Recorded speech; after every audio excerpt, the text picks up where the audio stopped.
পোলাপানের পশ্চাৎ দেশে কি পরিমাণ তেল জমলে তারা কুমিল্লা থেকে 250 কিলোমিটার সাইকেল চালিয়ে যায় ঝর্ণাতে গোসল করার জন্য। এই ঝর্ণাটা দেখার জন্য আমাদের আসা যাওয়া প্রায় 19 ঘন্টা পেডেল চাপতে হবে, যে কারণে আমরা সকাল 5টা বাজে বাসা থেকে বের হয়ে গেলাম ঝর্ণার উদ্দেশ্যে। আর আমরা যেহেতু খোয়াছড়া ঝর্ণাতে যাচ্ছি, যে কারণে আমাদেরকে কুমিল্লা থেকে চট্টগ্রাম পর্যন্ত পুরো রাস্তাটাই হাইওয়ে দিয়ে সাইকেল চালিয়ে যেতে হবে, যেটা আমাদের জন্য একটু কষ্টকর হবে, কারণ হাইওয়েতে অনেক হাই স্পিডের গাড়ি চলে, যে কারণে আমাদেরকে একদম সেফলি রাইড করতে হবে। আর কিছুক্ষণ সাইকেল চালানোর পরেই শুরু হয়ে গেল প্রচন্ড বৃষ্টি, যে কারণে আমরা একটা পাম্পের সামনে এসে দাঁড়াইলাম। পোলাপাইনের মনে কি পরিমাণ রং লাগলে দেখেন, এই অপেক্ষার মধ্যেও তারা স্পিকার বাজিয়ে নাচতেছে। আর আমাদের কয়েকজনের টেনশন হচ্ছে আজকে রাইডটা সম্পূর্ণ করতে পারবো কিনা। বৃষ্টি থামার জন্য আমরা প্রায় 1.5 ঘন্টা অপেক্ষা করার পরে তারপর আবার বের হয়ে গেলাম চট্টগ্রামের উদ্দেশ্যে। আমরা যেহেতু ভোর 5টা বাজে বাসা থেকে বের হয়েছি, যে কারণে কেউ কোনো কিছু খেয়ে বের হয়ে নেয়, এই কারণে আমরা প্রায় 20 কিলোমিটার সাইকেল চালানোর পর আমরা একটা নাস্তার ব্রেক দিই। নাস্তা শেষে আমরা আবার রওনা দিয়ে দিই আমাদের গন্তব্যের উদ্দেশ্যে। আর রাস্তায় প্রচন্ড পরিমাণে বৃষ্টি হচ্ছিল, আর এই বৃষ্টিতে ভিজে আমরা পেডেল চাপতেছি। হ্যান্ডেল মারতে মারতে আমরা কুমিল্লা পার হয়ে আমরা চলে আসলাম ফেনী মেইন শহরে। আর এদিকে এসে আমরা ফ্লাইওভারের উপরে বসে একটু রেস্ট নিচ্ছি, যেহেতু একটানা প্রায় অনেক কিলোমিটার সাইকেল চালিয়েছি আমরা। তো আমরা এদিকে ফ্লাইওভারের উপরে বসে থাকার পরে আমাদের আরো 2জন সাইকেলিস্ট পিছনে পড়ে গেছিল, তারা আসার পর আমরা আবার রওনা দিয়ে দিলাম আমাদের গন্তব্যের উদ্দেশ্যে। ফেনী শহরের উপর দিয়ে কসকা পার হয়ে আমরা বৃষ্টির সাথে যুদ্ধ করতে করতে চলে আসি মিরসরাই বাজার। আর মিরসরাই একটু সামনেই হচ্ছে খোয়াছড়া ঝর্ণার রাস্তা। খোয়াছড়া ঝর্ণার রাস্তার মাথায় এসে আমরা রীতিমতো অবাক হয়ে গেলাম, কারণ এখানে এসে দেখি অনেক পর্যটক,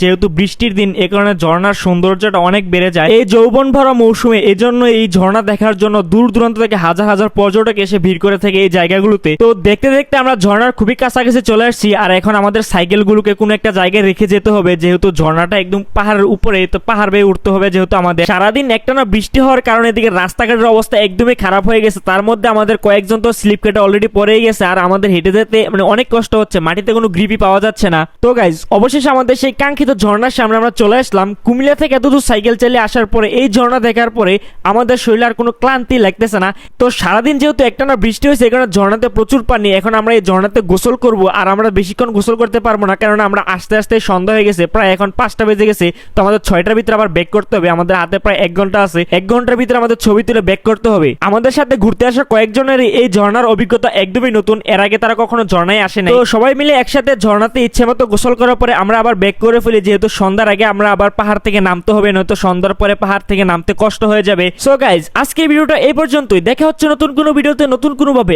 আপনাদের যদি পছন্দের কোনো জায়গা থাকে অবশ্যই আমাদেরকে কমেন্ট করে জানাতে পারেন, আমরা সেই জায়গাগুলো ঘোরার চেষ্টা করব।